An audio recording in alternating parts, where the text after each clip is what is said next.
Friends, మొదటగా మన ఆంధ్రప్రదేశ్లోని లేపాక్షి గురించి మాట్లాడుకోవాలి. ఇక్కడ ఆలయ ప్రాంగణంలో 1 అడుగు కంటే పెద్దదిగా పాదముద్రిక కనిపిస్తుంది. దీని చుట్టూ ఎప్పుడూ నీరు ఊరుతూనే ఉంటుంది. ఆ నీరు ఎక్కడి నుంచి వస్తుందో ఇప్పటికీ ఎవరికీ తెలియదు. స్థానిక కథల ప్రకారం సీతమ్మను వెతుకుతూ హనుమంతుడు ఇక్కడ అడుగు వేశాడని అంటారు. ఆశ్చర్యకరమైన విషయం ఏమిటంటే ఆ పాదం ఆకారం అచ్చం మనిషి పాదంలాగే ఉంటుంది, కానీ అది సుమారు 3 అడుగుల పొడవు ఉంటుంది. ఆర్కియాలజిస్టులు ఇది రాతి క్రమక్షయం వల్ల జరిగి ఉండవచ్చునని అంటున్నా ఆ పర్ఫెక్ట్ ఆకారం మాత్రం ఎన్నో ప్రశ్నలను మింగేస్తోంది. ఇక శ్రీలంకలోని అశోక వాటికలో కూడా ఇటువంటి భారీ పాదముద్రలు కనిపిస్తున్నాయి. హనుమంతుడు సముద్రాన్ని దాటి లంకలో అడుగుపెట్టినప్పుడు పడిన ఆనవాళ్లు ఇవని భక్తులు నమ్ముతారు. ఇక్కడ ఉన్న విశేషం ఏమిటంటే ఈ పాదముద్రలు ఒక్కోటి ఒక్కో సైజులో ఉంటాయి. హనుమంతుడు తన రూపాన్ని మార్చుకునే శక్తి కలిగిన వాడు కాబట్టి ఆయన అవసరాన్ని బట్టి తన కాలి ముద్రలను వదిలారని చెబుతారు.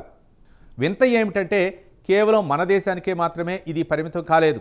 థాయిలాండ్లోని లోపురి, మలేషియాలోని కొన్ని ప్రాంతాల్లో కూడా ఇటువంటి భారీ పాదముద్రలను హనుమాన్ ఫుట్ ప్రింట్స్ అని పిలుస్తారు. ఇవన్నీ ఒకే రకమైన గ్రానైట్ రాళ్లపై ఉండటం గమనార్హం. దక్షిణాఫ్రికాలోని ముప్పలకజీ అనే చోట సుమారు 4 అడుగుల ఎత్తు ఉన్న ఒక నిలువు పాదముద్ర ఉంది. దీన్ని జాయింట్ ఫుట్ ప్రింట్ అని పిలుస్తారు. అంటే త్రేతాయుగంలో మనుషులు చాలా ఎత్తుగా ఉండేవారనటానికి ఇవి నిదర్శనాలా?